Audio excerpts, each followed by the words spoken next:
Oke, assalamualaikum warahmatullahi wabarakatuh. Di sini saya akan menjelaskan tentang teori antrian dalam mata kuliah manajemen operasional.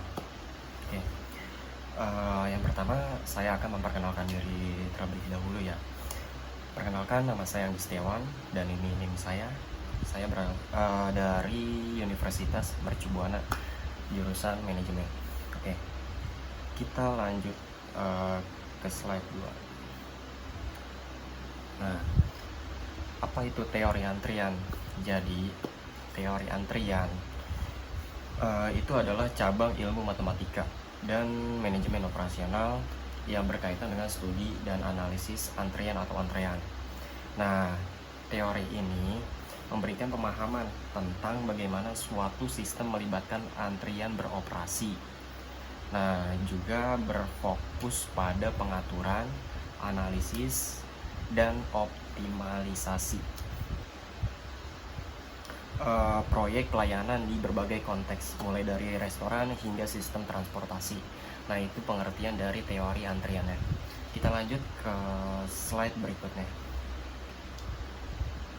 Nah, di slide ini ada beberapa konsep dasar teori antrian. Yang pertama, ada antrian. Pengertian antrian ini, antrian adalah suatu konsep di mana entitas atau pelanggan menunggu untuk mendapatkan layanan dari suatu sumber daya yang terbatas. Nah, ini dapat mencakup berbagai situasi seperti menunggu kasir, terus antrian di restoran cepat saji, atau menunggu layanan pelanggan di telepon. Nah, terus yang kedua ada layanan atau servis. Layanan atau servis ini ialah proses pemberian pelayanan kepada pelanggan atau entitas dalam suatu sistem. Layanan ini bisa berupa pemrosesan transaksi, pemberian informasi, atau proses lain yang sesuai dengan konteks sistem. Terus konsep dasar yang ketiganya. Konsep dasar yang ketiga itu ada pola kedatangan. Pola kedatangan itu bagaimana entitas atau pelanggan memasuki sistem. Pemodelan pola kedatangan ini sering menggunakan distribusi probabilitas seperti distribusi Poisson untuk menggambarkan kedatangan yang acak.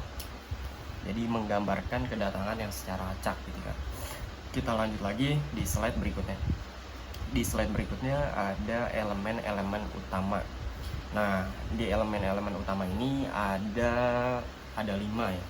Yang pertama yaitu ada populasi masukan. Pengertiannya populasi masukan yaitu jumlah total unit atau pelanggan yang memerlukan layanan dari waktu ke waktu. Populasi bisa terbatas pi atau tidak terbatas infinite.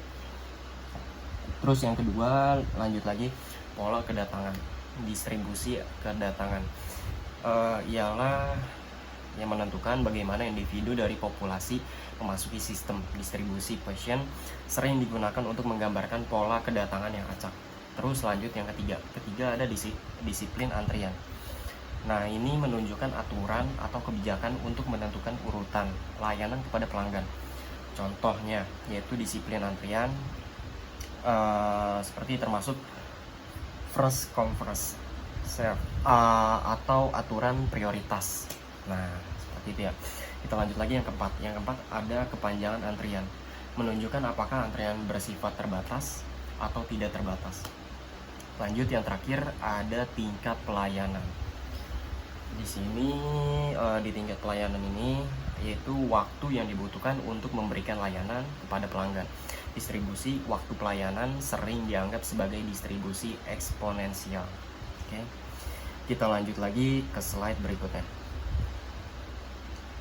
Ke slide berikutnya ini ada model antrian.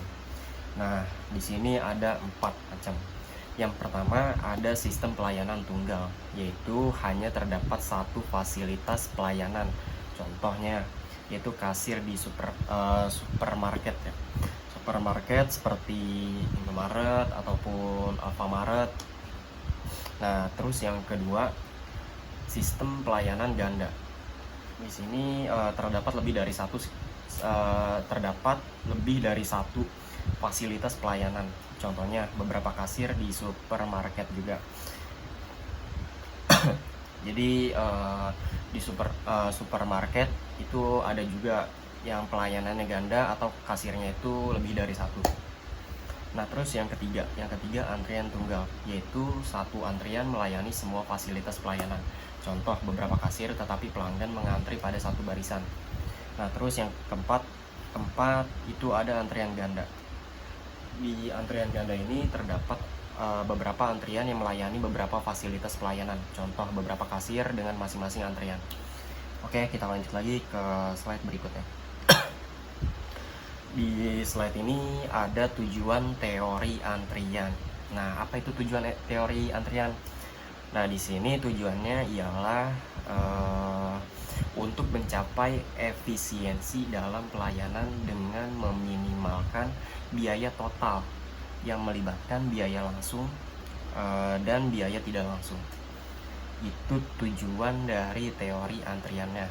Terus kita lanjut lagi di slide berikutnya. Di slide berikutnya ini ada aplikasi teori antrian. Nah, ada beberapa contoh di teori antrian ini. Yang pertama itu contohnya ada di restoran cepat saji.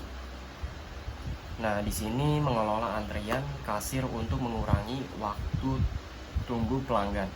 Terus yang kedua di perbankan, yaitu mengoptimalkan jumlah teller untuk menghindari antrian yang panjang.